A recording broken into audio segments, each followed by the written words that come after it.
listen to what I'm going to say here. This is kind of strange. Table salt, the salt you put on your food, proves the existence of God. And I'm going to tell you how. It takes sodium metal and chlorine gas. Let's say you got a gallon jug. And you got it full of chlorine gas. And you drop a chunk of sodium metal down into that, in that mixture of chlorine gas. There's going to be a pop and a bright flash of light. What happens next on the inside of that jar, you're going to see a whole bunch of crystals. Those crystals is table salt. Now, isn't that amazing? Now, think about it a minute. The oceans are full of water. That's a contradiction all itself, because sodium metal hates water. However, mixed with table salt, sodium metal mixed with chlorine comes up with salt, which will dissolve in water. My goodness, you talk about contradictions. Now, the reason all this right here proves somebody thought this out. Now, all the oceans are full of salt. Every human being walking is full of salt. Every creature, every animal is full of salt. But we have salt mines. All right? Here comes the proof that God exists. Sodium metal doesn't exist in nature. You can't go out there. There's no such thing as a sodium mine.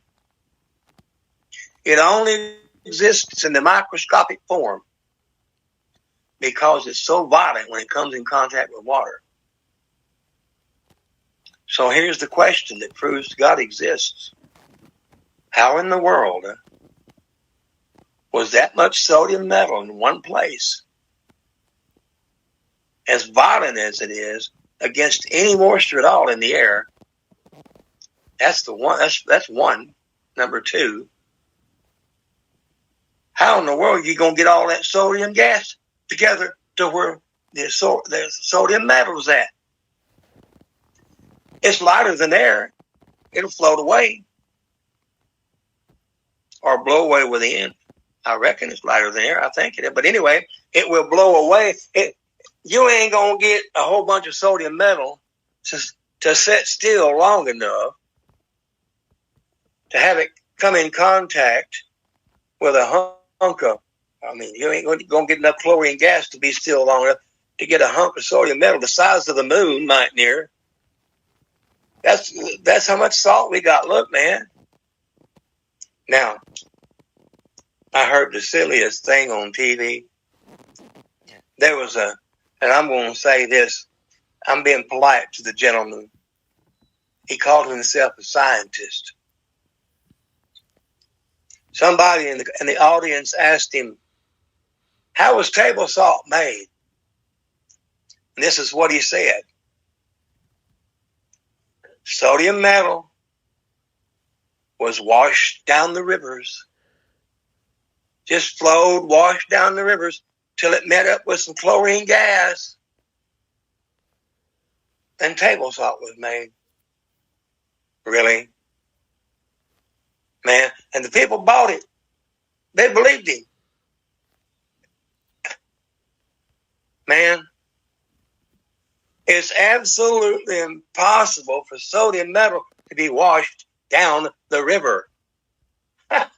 If you ever walk up to a lake or something and you see that the top of the water is on fire, somehow or another, those microscopic forms of sodium metal clumped together in too large of a size. And it's floating on top of that water, and it's getting so hot. Now, that's a contradiction. My goodness. Talk about a creator. That sodium metal is floating in water, H2O. And it's getting so hot. It's getting so hot that it's setting the hydrogen on fire that it's releasing from the water that it's floating on. Looks like the water to cool it down. No. That's crazy. So if you ever see a fire on top of a lake or something, wonder what's going on. It ain't magic. It's just sodium metal. Now, one of the strange things about nature is this. If you get to messing around out there and you have a little explosion because you're messing with sodium metal, little tiny pieces will fly off in all directions. Don't get it in your eyeball. Man, it'll burn a hole, slam through it because you got tears in your eyes. We all have tears. Keep us from going blind. But anyhow, microscopic forms of sodium flies off if there's an explosion for something you're messing around. You wake up the next morning, there's a bunch of butterflies over there. You go see what they're doing, and they didn't went and found all these pieces of sodium. And I think I think they're called sodium butterflies or something like that. And I think it's only the males that do it.